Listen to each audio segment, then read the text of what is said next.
do it. Hey, how's it going? Coach D here from All Out Athletes. And once again, I'm excited because we have another successful coach on our podcast for the Last Dance Baseball Tournament. And we've had a lot of successful coaches on, and we're just rolling them out. With me today is the head coach for the varsity boys baseball team from Eastern Regional High School. He got a communications degree, which I guess was a pretty good thing because he wound up doing play-by-play in the Yankees organization. He also currently does play-by-play in the town of Woodbury, where he does collegiate games, high school sporting events. And he's with us today, the Star Ledger Coach of the Year, who ranked up 425 wins in his high school career. He was over at Gateway High School. When he left there, he was the winningest coach at that school. And he's one of the winningest coaches now at Eastern Regional High School. So here he is, the coach associate, coach of the year, Coach Rob Christ. Coach, I can go on and on. You have so many things, but those 425 wins, that's very impressive. What's going on, Coach? Well, you don't win 425 games without a good coaching staff and great kids. So I'm very fortunate. Yeah, a lot of people go, oh, he's lucky, or, we hear that. It's funny because we know coaches work hard, and then, Coach, you've had a lot of good players come through, and one of the things we talk about, it's not talent, it's training. Right now, we know everybody's born with a certain coordination. Can you talk about some of the athletes that came through your organization about their training, about how hard they train? Because you had some players go into the major leagues. Well, typically people don't want to train. They want to be pushed a little, and some need a little nudge, and some just need a finger pointing them in the right direction. Some need a little bit more than that. But again, the better players are ones that understand that this is a part of the process and that they have to be fully committed to their development. And their development really is not just physical development. It's an emotional development. It's a mental development. It's a desire. I always say the team that wants to win the most usually does. And I would suggest that the player that wants to be the most successful typically is as well. If you are typically the guy that is going to outwork your opponent, and sometimes your opponent is your teammate because you're vying for a spot on the roster, then oftentimes you're going to come out ahead. So, we try to ingrain the fact that desire and passion is a critical component of one's development and one's training regimen. But with that said, we have traditionally done the untraditional, the non-traditional, and I started that back, 20-some years ago when I started at Gateway. We were really engaged in a full-fledged weightlifting program, and, I met with a lot of trepidancy because players would say, Coach, baseball players don't lift weights. And, when I worked in the Pittsburgh Pirates organization, their weight room was probably a third of the size of Eastern High School's weight room as it is right now. So there was a lot of truth to that. And a lot of times you have to think outside of the box, and you have to be firmly committed to what you believe in. And I've always believed that if you work a little bit harder and, you want it a little bit more, we can try to develop you to become a little bit quicker and a little bit stronger. Yeah, you mentioned how you worked for the Pittsburgh Pirates. You worked for them in marketing. So you really have a lot of experience, at the major league level. Mm-hmm. And, in all different aspects. You got a communications degree, which really helps on how to communicate with others. It's one of the biggest things, like every coach, every coach could use that. You mentioned desire and passion. So if I'm watching one of your practices and I'm watching one of your athletes that has desire and passion, can you elaborate a little bit more on what exactly that looks like to a coach?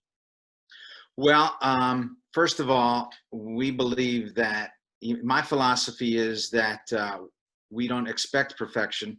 We merely aim for it. So when I go through reps, my players are not permitted to finish their individual rep when we're going through infield, at least during practice, unless it's done flawlessly, essentially. And one might argue there's no such thing as flawlessly, but merely catching the ball isn't enough. And in fact, oftentimes we catch the ball in spite of ourselves. So, I may hit a kid 6, 7, 8 balls in a row, and they get used to the fact that, my expectation is just because we were successful in the sense that we received the ball, that's not good enough. In addition, I talk about how players feel. I mean, I'm very big on it being something that's intuitive and visceral. So if I hit them a ball and they don't feel good about it, they have to demand another. All right. And they say, Coach, give me another. I tell them I don't want them to ask me for another. I want them to demand it of me. Coach, you bring up something that we talk about on here. There was a documentary on Netflix called Cheer.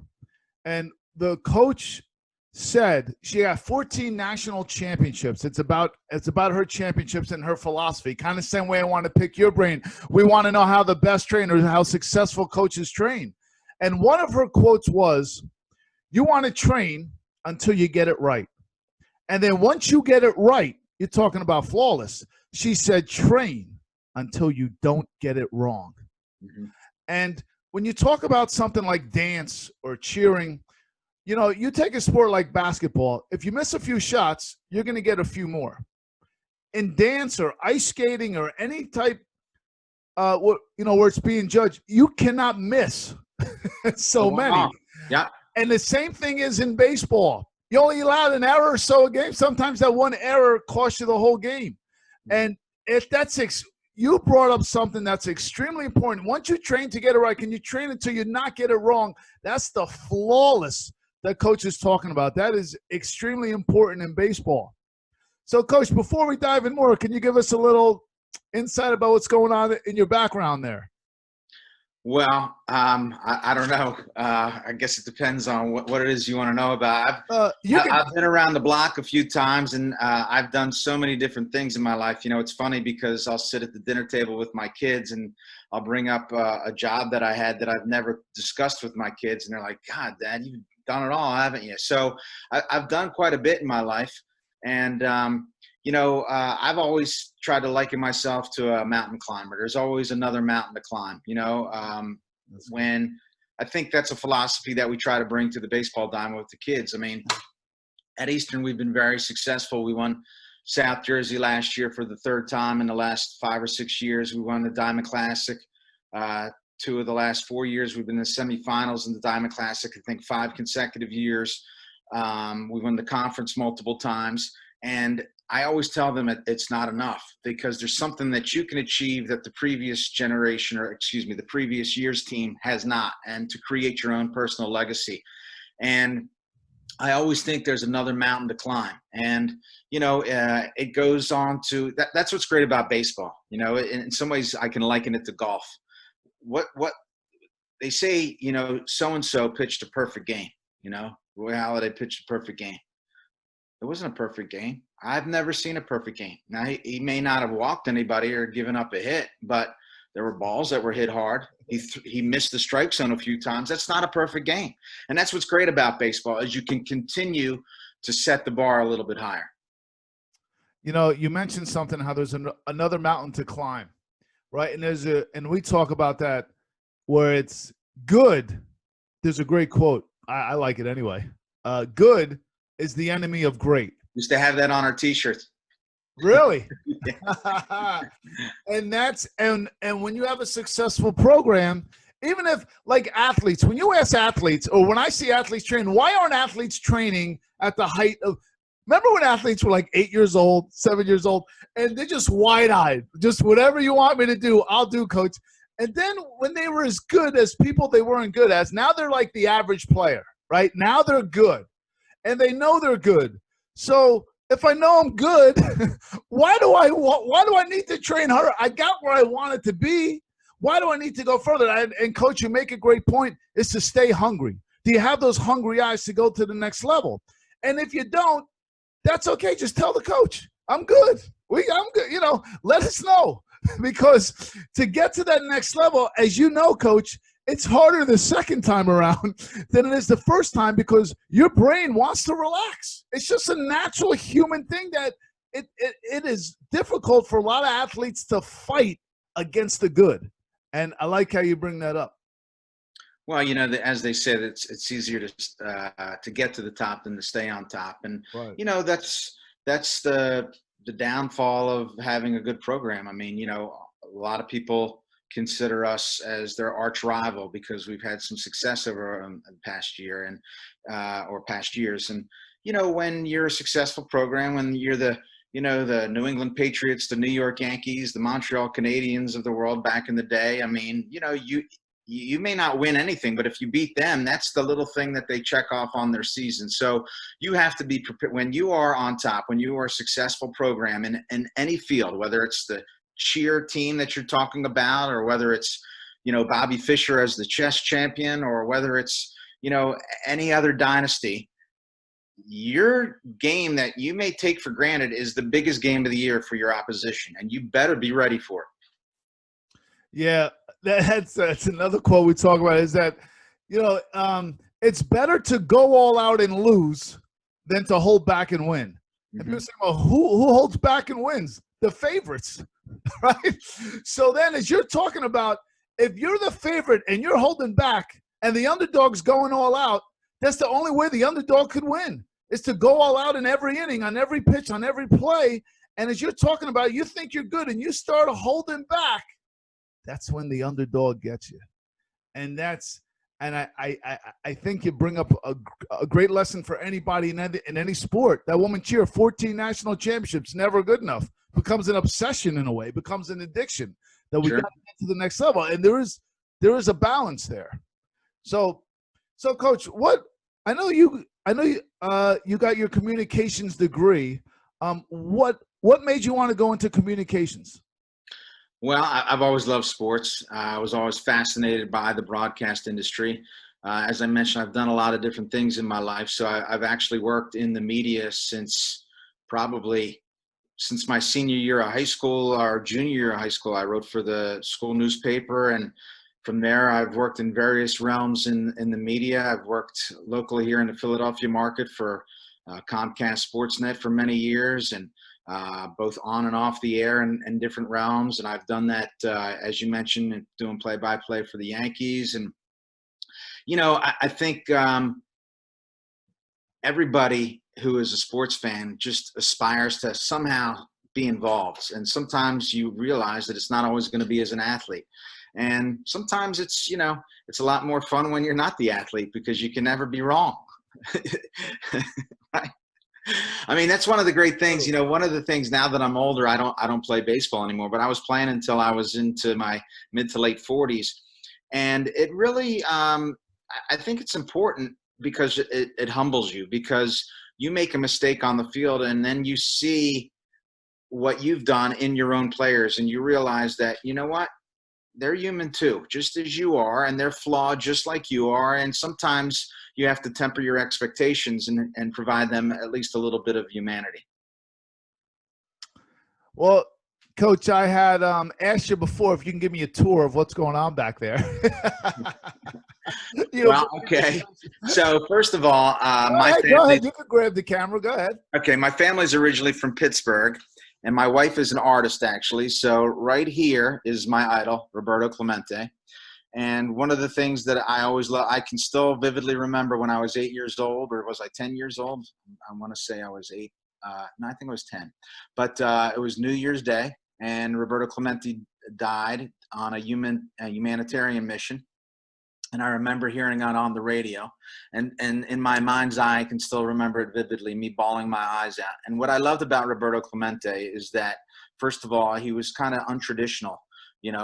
He would hit anything that was thrown to him. I loved his defense and his arm. But what I really respected about him is that he had a tremendous love for his fellow man, and he died doing that very thing.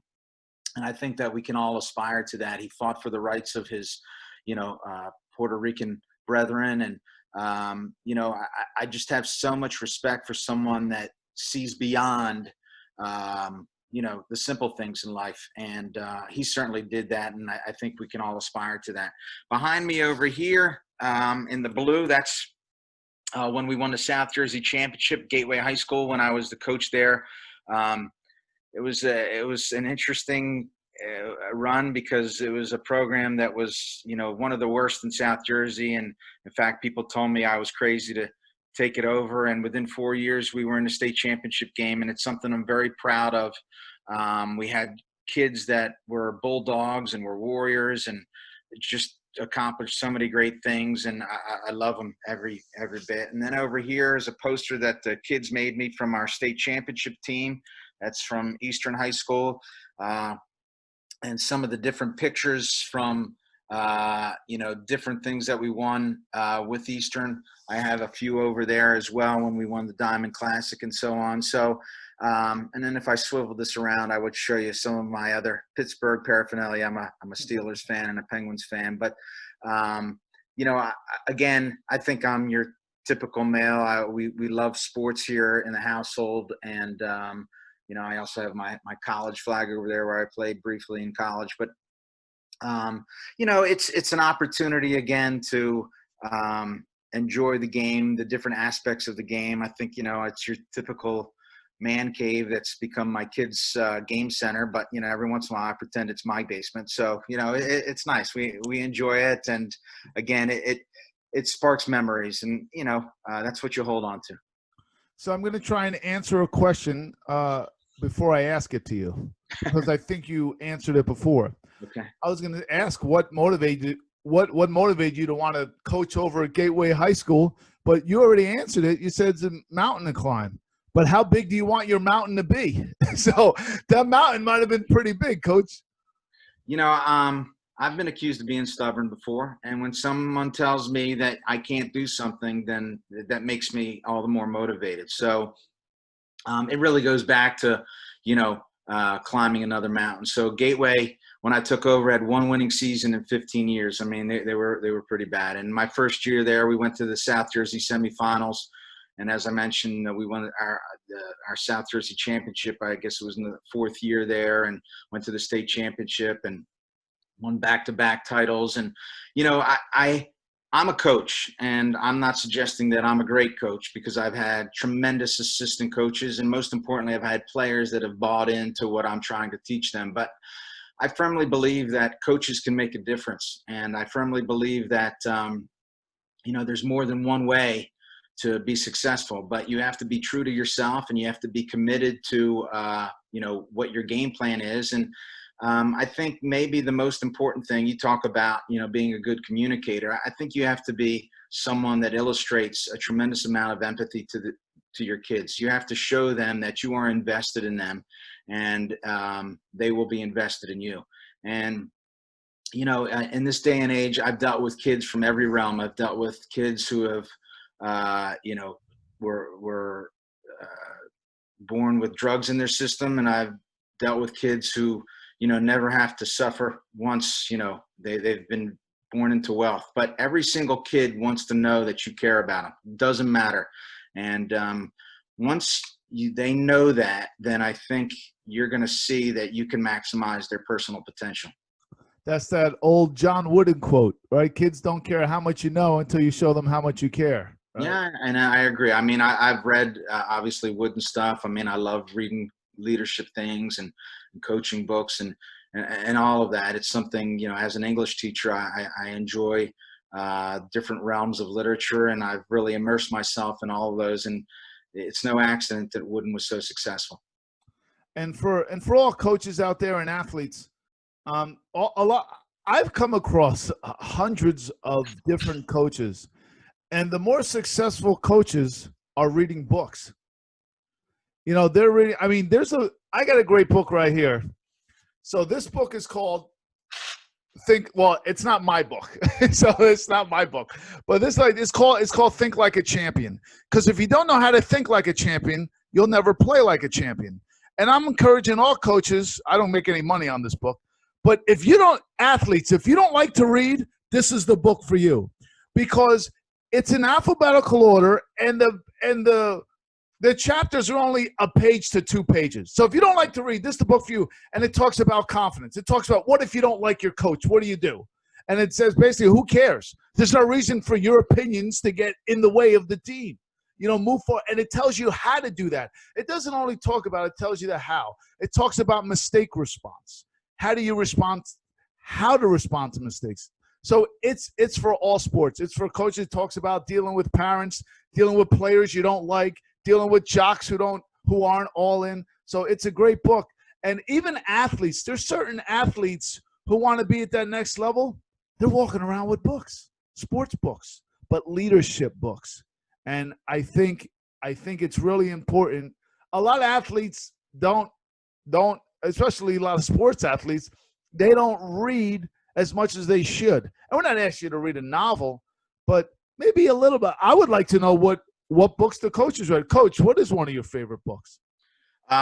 Probably my favorite book on coaching is not a book about coaching. It's called The Leadership Moment, and it talks about critical elements of decision making in leadership. And they illustrate both negative and positive outcomes. So, for instance, we were talking about climbing mountains before. There was a mountain expedition, and I forget what the mountain was specifically, but it was very hard to traverse.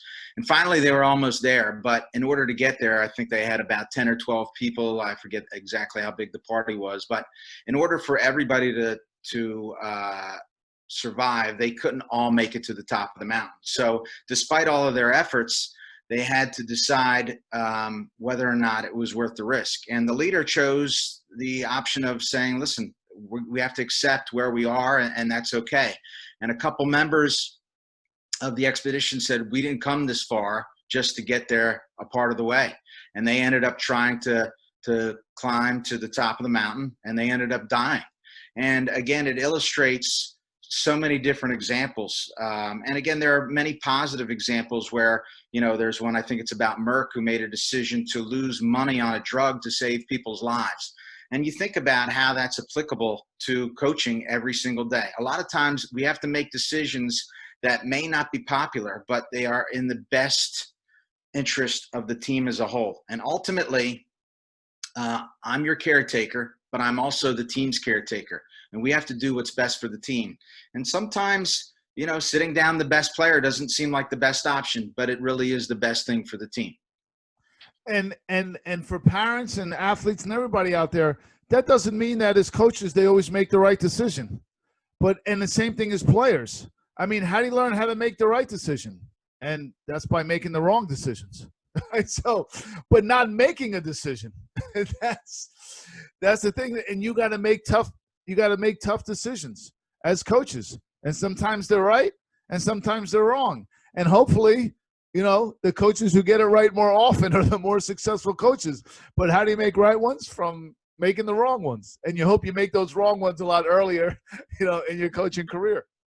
Yeah, I mean, obviously, as a coach who's been around now for 20 plus years, experience pays. I mean, I've seen almost every situation, and I've get a sense of how it's going to turn out. Am I wrong sometimes? Yes. And sometimes I make the wrong decision and it turns out the right way. And sometimes I still make the right decision and it turns out the wrong way. But that's the reality of the situation. I mean, if I can share an anecdote with you, it was my first year coaching at Eastern. And we were playing a team, and we were tied, and it was the last inning, and they had the bases loaded, and 1 out. And I said, okay, we're going to play the infield back up the middle. And one of my players said to me, Coach, we got to get the run at home. We got to cut off that run, or else they're going to take the lead. I said, listen, in this situation, I think our best possibility is if they're going to hit the ball up the middle, then we're going to be able to turn two. And that's, I think, our best percentage. And he kept saying, well, that's not the right decision, Coach. And this was my first year. And again, as a first-year coach, this is my first year coaching, but my first year at Eastern, they're going to test you. And, I mean, this conversation went on during the hole at bat, which probably was like 3 or 4 pitches. So, it was a good couple minutes. So finally, the kid hits a sharp ground ball up the middle. My shortstop dives, catches the ball, flips to second base, and throws the guy out at first. And we get out of the inning. And my player says to me, Coach, I'm very sorry. I'm very sorry. You were right, and I was wrong. And I said to him, listen, just because it turned out the right way doesn't mean that that was the right decision. In that instance, I felt that that was our best chance of getting out of the inning. That doesn't mean that if it didn't turn out that way that I was wrong. It's just a gut instinct. But what is wrong is you sitting here and questioning me during this. I mean, it's my role here to institute what I think is going to give us our best opportunity to win. And you have to accept that. And in fairness to that player, he never questioned me again. So, as coaches, there are many times, when we lost the state championship at to Governor Livingston when I was at Gateway, coaches don't remember the wins. You mentioned all the wins that I've had. I don't remember too many of them, but I can probably tell you a good percentage of the losses. And I remember a lot of plays in that game that I would like to have back as a coach. And some that turned out wrong that I still wouldn't change. And that's the nature of baseball. How many times have we seen a pitcher make a good pitch and a guy still, hammers a baseball? And sometimes you just have to say, listen, if I had to do it again, I would put the ball in the same place. It just didn't turn out the way that I anticipated. And, I think when you believe in yourself as a player, or maybe even as a coach, it's okay for you to say that, what? It may not have turned out the right way, but I feel good about, the way I went about it. You bring up a great point, and I speak to athletes a lot about, are you carrying that loss with you in the off season? That doesn't mean you lose sleep over it overnight. But why do coaches think so much about the losses? Because they're learning from it. They're carrying it with them so they don't make those mistakes again. And they remember how they felt in the moment, right? It's more like a maturity thing as you get older. If you can get athletes to remember how you felt now, what are you going to do about it, right? It's not just about how you feel in the moment, but in the off season, what are you going to do that's going to make a difference next time around? And that's why coaches carry those losses with them, because they want to make sure they're saying it's never going to happen again. And it's not so much winning and losing, it's winning and learning. And to really learn that lesson, a lot of coaches carry that with them. Well, I have 3 children, and I tell them all the time, you learn a lot more through losing, than you do through winning. And if you look at it that way, then experience is what you get when you don't get what you want. And it's nice. You can't just have experience. You got to learn from it. And then that's when the experience really means something. One of the greatest lessons of losing is it doesn't feel very good. And maybe if it doesn't, then that's the problem, because if it doesn't feel good, then you don't want it to happen again. Quick story. I guess this is like a made up story, but here's the point.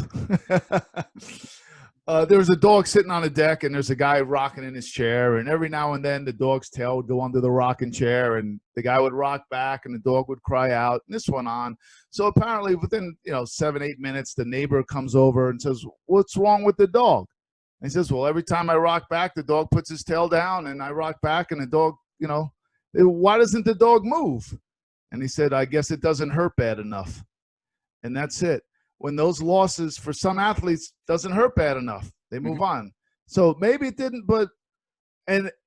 I think it's got to hurt some way because you work so hard. And I think that's the hurt to take with you to change, right? And that's what I'm sure it hurt a lot, Coach, because you're still thinking about it. But that's the change that happens when it hurts. And so, yeah, I mean, that's one of the things that we talk about with our kids is, we pride ourselves on how hard we work. I'm told that we practice as much, if not more, than any other program in our region. I don't know if that's true, but we reinforce that in the huddle during a game. Nobody has worked harder than you. How can you allow this team to beat you when you have put so much time and effort in, right? You've earned the right to this victory. Now it's time to execute it. Believe in yourself. You've been prepared to be put in this situation. Now believe in yourself and execute it. So, when you put in no time or effort, then it's easy to quit. And that's who The Last Dance is named after. One of the greatest players of all time. Now, you can talk about LeBron, but Michael Jordan's right up there with all of them. If not, he's the best. Mm-hmm. And he lost in Game 7, I believe it was, to the Knicks, and he never wanted to feel that way again. And since that day that he lost in Game 7, he won 6 championships. One wasn't good enough. He had to have 6. Yeah. And he said, and he would walk out onto the court when he retired and came back, And there were certain players that were smiling on the court. Michael Jordan was still carrying that pain. He had already won 3 championships. Yeah. And he would find a way to get himself motivated. He would carry some hurt, some pain to push him over that mountain, as you're talking about, because he knows how hard. So you weren't allowed to laugh on his court, as you're talking about. Why let somebody else take that away? You work too hard to be where you are. If somebody's not working hard enough, say something to them. Do something that's going to ignite them to help your team to get to the next level. So, Coach, you see that a lot in sports. This seemingly innocuous quote becomes, manufactured into some indiscretion. And then you say, listen, look what they said, right? And as a player and as a coach, I have a personal mental library of all the things that every other team has done. It may be relatively minor, but it's an opportunity to motivate me. It's an opportunity to motivate my team.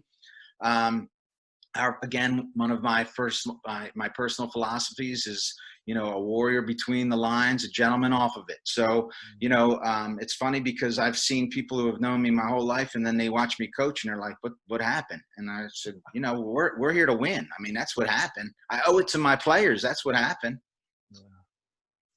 Yeah, you practice so hard, and practice, what's the purpose if you get to the game and you're not bringing the energy you need to be to get where you want to be? That's right. And that's it. Yeah, it's just something about sports that, but I'm sure in your own life when you're going for gold, when you're hanging out with your friends, but from what I hear, you're a pretty good paddle player, whether it be ping pong or tennis. I'm sure you don't take it easy on your son or when you played against him. No.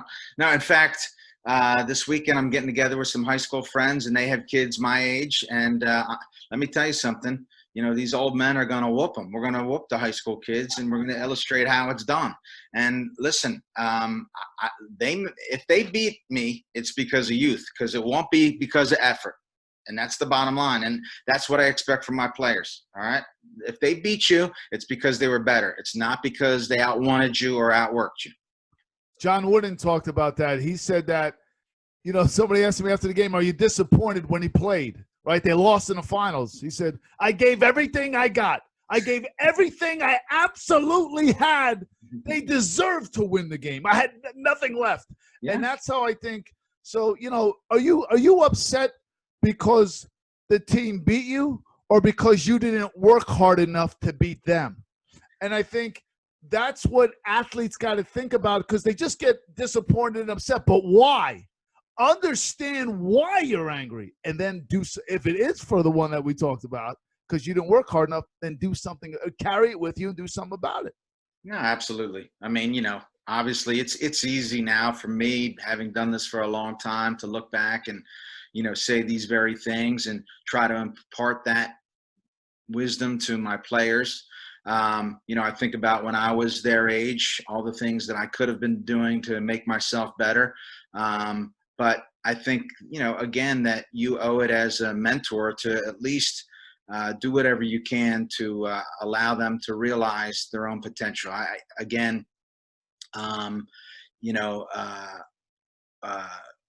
think it was Emerson that said a weed is just a plant whose potential has not yet been discovered. There's always something positive in anybody. And, although they may not have as many strengths as someone else, there's a strength somewhere lying within them. And it's your responsibility as a coach to find that strength. So, Coach, if I come and play you in tennis, you're going to whip my butt? You can do everything? I guess it depends how good you are. But I tell you what, I'm going to give you all I have. That's all that I can tell you. I've beaten some guys that were better than me because I worked a little bit harder, and I'm ashamed to tell you that sometimes I've lost to guys that weren't as good as me because they worked a little bit harder. I'm a human being, and I'm flawed, and all we can try to do is learn from it. I mean, if we're just volleying back and forth, right? We're just having some fun. Mm-hmm. But when it's time to play, mm-hmm. and this for all athletes, and you already know you're going to win, mm-hmm. go all out anyway. Mm-hmm. You don't want to train to hold back. So, yeah, Coach, if we're going to play, I wouldn't want you to hold back, because if I almost win and I get close, it's like a lie because you didn't give me everything you got. And that's what I expect. But that's what's great. You're talking about tennis as an example, and tennis in many ways is similar to baseball. You can't run the clock out, right? So I can tell you many a game that we were down by an inordinate number of runs. We played one year Cherokee, and in the first inning they were winning 9-0. My captain got suspended. He got into an accidental collision, and somehow he was thrown out of the game. And I had another player that got injured, and they were two of my top players. It was 9-0, and I think Cherokee was the third-ranked team in South Jersey. And I told these kids, listen, you know what? 2 runs an inning, and we win this game. And the next inning, we scored 7 runs, and then I think it was in the 5th inning, we 10-runned them. We won 19-9, and we were a team that had no business winning. And again, it's like anything else. They talk about believe to achieve. That's more than half the battle. And I know that you pride yourself on, talking about the mental aspects. It's just so important that the top tier players, like you said with Jordan, are those who are strong mentally. There's going to be some adversity, no matter what it is, whether it's in the midst of the tennis match, in the baseball game, whatever it may be. There's going to be adversity. And do you look at it as a means of cowering and folding and whimpering, or do you look at it as a means of saying, hey, you know what? Not today, buddy. This is what's going. I'm going to illustrate to you that it's not going to be your day. So, in baseball, we all make mistakes. And, as a pitcher, I tell them if they give up a hit, that's got to be the attitude. That was my one mistake today. Let's get after it, because this game's going to end quickly now because I've given up my one mistake. Yeah, and as you're saying, Coach, I encourage all athletes, either let your teammates give all they've got. If you're not going to give all you've got, then get out of the way. Let somebody else do it, because you owe it to your team. You owe it to your sport. You owe it to the school. You're representing the school, and you owe it to yourself, because you're either training to go all out or you're training to hold back. And when you're training to hold back and then you play that team that's better than you, you got to go out all game. You can't just, we'll just turn it on today. It doesn't work like that, especially in baseball. Baseball is so difficult. We're just going to turn it on. Oh, yeah. Try that. Hold back and then go all out when you play somebody better than you. Yeah, very true. So I know this is the Last Dance Baseball Tournament podcast, and we haven't talked about the Last Dance. And a lot of times I get coaches on, and the other coaches I've had on, we've talked about the safety of the tournament. We talked about everybody's guaranteed 3 games. Mm-hmm. So the tournament's starting soon. So there isn't a lot to talk about the tournament, but I wanted to get the coaches on. So it's about right now the coaches and picking their brains, which is what I did with you. You shared some great information today. I'll be listening to this podcast a few times, and that's it. It's like all coaches take from somebody, but can you take from everybody? Find out in any sport, as you're talking about. I mean, the things you've talked about today tells me that, it's not only tennis, but you seem to go anywhere in any book to gather anything you can to become a better coach. Coaches like that are all in so they can go all out. And I'm telling you, as athletes and coaches, up-and-coming coaches, you can learn from all the coaches that I've had on. Everybody brings something different to the game. And if you could take one thing from each coach, you could imagine being a makeup of all these coaches that I've had on here and books you've read. And that's what you're doing, Coach. You're trying to be a makeup of everything great you've ever read. And it's always an uphill battle. You're always trying to get better. Yeah. So, Coach, before we end, you got any last words for your athletes before we get to the Last Dance? And I know you're excited. Athletes, everybody's, it's stupid to say you're excited. Of course.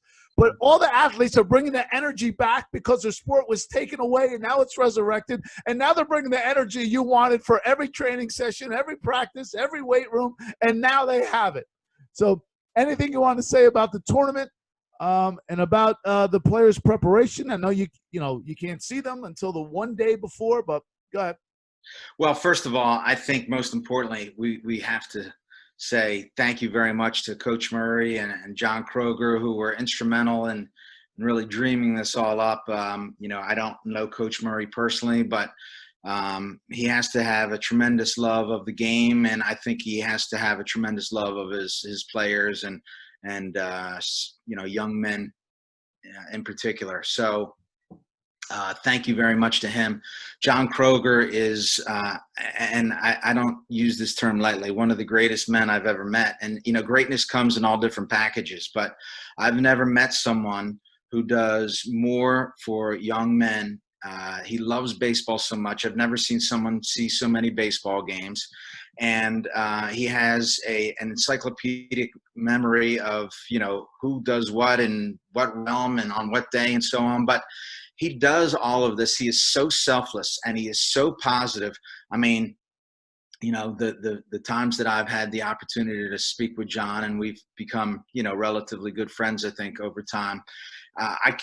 Every single time I try to make a point of saying thank you and telling him just what a genuinely amazing individual he is, because you want to talk about national treasures. New Jersey has a true treasure in that man. He's phenomenal. So thank you to him as well, because I know that he does so many things and he never, ever looks to have the spotlight on him. And, I'm certain that this wouldn't come about because he has so many contacts within the state. And there's a lot of people like me. If John says, listen, Rob, I need you to do this, I go, okay, just tell me when to show up, and that's how much respect I have for him. So when it comes to the tournament, thank you to those gentlemen and all the other people that were involved in creating this. As far as the players are concerned, again, I can tell you, I had a parent text me today. They're just so excited to see their kid play. And I know as a father, my son was, he's a junior and he plays on the Lenape tennis team. And I was so excited just to watch him compete. And my daughter throws the javelin. I was so excited to see her compete. Fortunately, and fingers crossed, I'll get to see him one more year. But these parents just want to see their kids, and they want to see their kids happy, and they want to see their kids do all the special things that they do. And the kids themselves, they want to spend time with one another one last time. And they want to spend time with the kids who are the underclassmen too, because they mean just as much. And they love the game of baseball. They love the camaraderie. They love, all of the different things that sports brings to them. And again, I'm so excited for them. That's what I'm excited for. You mentioned St. Joe's athletic director and head of varsity baseball coach, Mike Murray. It was his idea to come up with this tournament.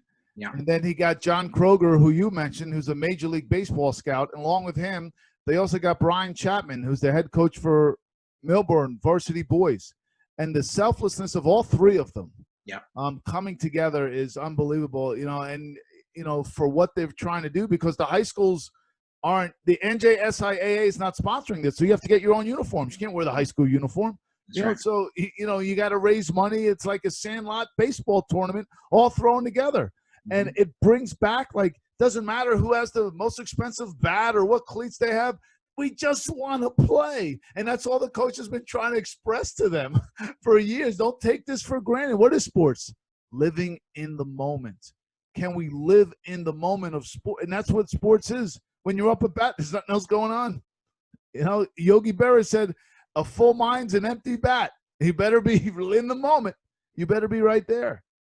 And the thing is that there's such a hunger for this, and it's not just the kids, and it's not just the coaches.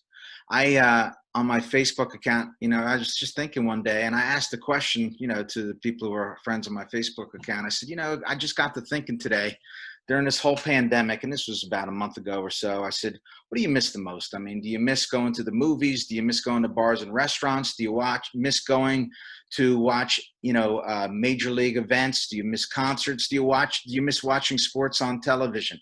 You know what they said? The number one thing is that they miss going to watch youth sports. That was the number one thing. I have friends who watch a lot of sports on TV. And now that they heard about this tournament, even though baseball's coming back, the NBA's coming back, they're like, I just want to go to these high school baseball games. Yeah. It's like it's bringing the excitement back to them. It's a great opportunity. I don't know. In Japan, I had a player when I was at Gateway. He was from Japan, and he told me that they have a national baseball tournament there. And it's just like this, where every high school team plays until there's a national champion. And if you look and you go to YouTube or whatever, the semifinals are played in gigantic domes, and they're packed. And again, hats off to Chapman and Kroger and Murray, because this is something that, I tell you, I get tired of watching television all the time. They trash New Jersey. New Jersey's a special place with a lot of special people. And every time they do, the people in Jersey want to make it even more special. And that's right. That's right about New Jersey. Well, Coach, any last words? It's been great having you on. You gave out some great information. And as you talked about John Kroger, you talked about how he's so selfless and he's always willing to give and he's always available. And any coach he's ever given me, he gives me the phone numbers of all these coaches. That's how I got in touch with you. And it seems like all these guys are similar to him, where, you said, Coach, whatever you need. You want me to come on morning? We try, we tried it this morning. We had a problem with the podcast. All right, we'll do it again tonight. And that's the kind of coaches that we have here in New Jersey. And I'm not saying yes, there's coaches like that all over the world. But the coaches that I've had on my podcast, and as we mentioned, Mike Murray, John Kroger, and Brian Chapman, those three guys who came up, who put this tournament together, I did a podcast with all three of them. So if you go to YouTube and type in All Out Athletes, you can find our podcast on there with them. All of them every coach has shared some great information that everybody can learn from. And they're similar to what we talk about here, except it's all different. We have one coach talk about how great leaders create great athletes. I mean, another coach about empowering athletes. It's just all different. So, Coach, it's been great having you on. And would you like to come back on during this, during the tournament? I'm not the media. We're not going to talk about the decisions you make during the game. We're just going to talk about how the tournament's going. Listen, whatever you want. You can second guess. Why wouldn't you second guess my decisions? Everybody else does. Whatever you want, I'm here for you. All right. I won't air that. No, you can air that. Listen, isn't that the magic of baseball though? In baseball, why did he throw the fastball? He should have threw the changeup. No, it should have been the curveball. Why did he set up outside? I get second guessed 6 times on one pitch I get called. That's just how it is. It's okay. It's all right. That's the beauty of the game. Yeah, you're right. That's great. Questioned 6 times on one on one pitch. And it may not even have been a mistake. For every pitch, you're being questioned. Every pitch, 200 pitches in the game. You got questions. It's all right, though. That's what we signed up for. Well, Coach, it's been great having you on. And I really want to thank everybody for joining me and people commenting on the podcast. So, once again, thank you for joining me, Coach. And thank you for watching for the Last Dance Baseball Tournament podcast. And athletes, as coaches, as we're talking about, if you're all in on your focus and you're all in when the coach is talking and you're all in on every single play, then the school can rely on you to go all out. Coach, thanks for coming on. We'll see everybody next time on the Last Dance Baseball Tournament podcast. Thanks, Coach. Thanks for having me. Hey, Coach D here. Thank you for joining us tonight. And on the next Last Dance Baseball podcast tomorrow night, 8 p.m. Yes, the tournament's only a few days away. We're going to have with us a coach who in high school and college holds the single season record for the most hits in a season. He's the head varsity baseball coach at Hamilton West High School, Mike Masseri. So join us for that. Hey, how's it going? Coach D here, All Out Athletes. How about all those negative reactions that you had through the whole season that made everybody think that, they care so much about winning. They care so much about being on the bench. They don't want to be on the bench no more. That's not how you show you care. You show you care by the way you prepare. Your preparation for what you do shows how much you care. That you're so energized and focused, the coach can't deny you a spot. The coach has to play you because everybody in that gym, field or ring, says to the coach, how come you're not playing that player? That player's the most energized player I've ever seen. Thoughts determine what you want, but extreme action will determine what you get.